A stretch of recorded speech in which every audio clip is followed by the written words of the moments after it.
Les bureaux de vote ont fermé en Thaïlande où la situation politique est particulièrement instable. Il s'agit d'ailleurs de législatives anticipées. Le pays a connu 3 premiers ministres en à peine 3 ans. La situation économique pourrait influer sur le choix des électeurs. Nous allons voir cela dans un instant. Nous retrouvons à Bangkok Constantin Simon. Bonjour. Alors avant d'aborder ce contexte assez peu réjouissant pour le pays, comment tout d'abord s'est déroulé ce scrutin aujourd'hui? Eh bien, le scrutin s'est déroulé plutôt bien, notamment parce qu'il y a une forte participation. On n'a pas encore les chiffres officiels, mais selon le président de la commission électorale, la participation pourrait dépasser les 80% et peut-être même s'approcher de 90%. C'est énorme. Il y avait déjà une participation record lors des élections du dernier scrutin en 2023. Cela montre que les Thaïlandais croient encore dans leur démocratie, malgré les coups d'État à répétition, malgré les crises politiques. Deux tendances se dégagent d'abord, eh bien, la montée en puissance des réformateurs du parti du peuple. Hein. Ils avaient déjà, à la surprise générale, remporté le dernier scrutin en 2023, mais ils n'avaient pas pu alors former un gouvernement parce qu'une décision de justice avait fini par leur barrer la route. Il y a des contre-pouvoirs en Thaïlande qui, l'armée, la justice, et parfois interviennent et perturbent le système politique.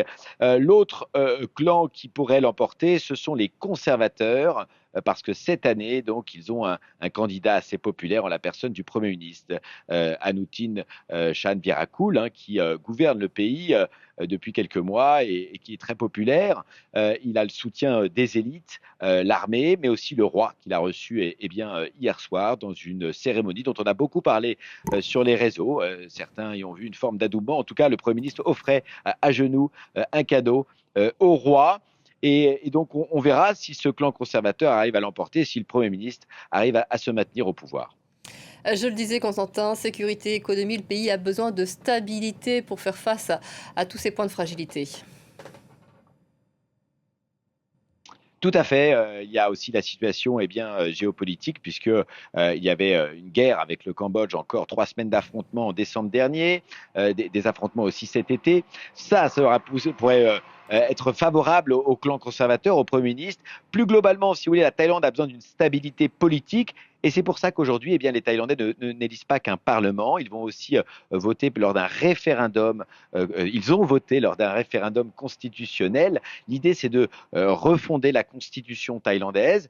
La constitution actuelle a été écrite et mise en place à l'époque des militaires, lorsque les militaires étaient au pouvoir. Et donc, il y a le souhait de mettre en place une constitution qui soit beaucoup plus proche des attentes du peuple. Ça va être un long processus électoral et on verra si eh bien, les Thaïlandais, on le saura dans quelques heures maintenant, si les Thaïlandais ont décidé de lancer ce long processus de réforme constitutionnelle.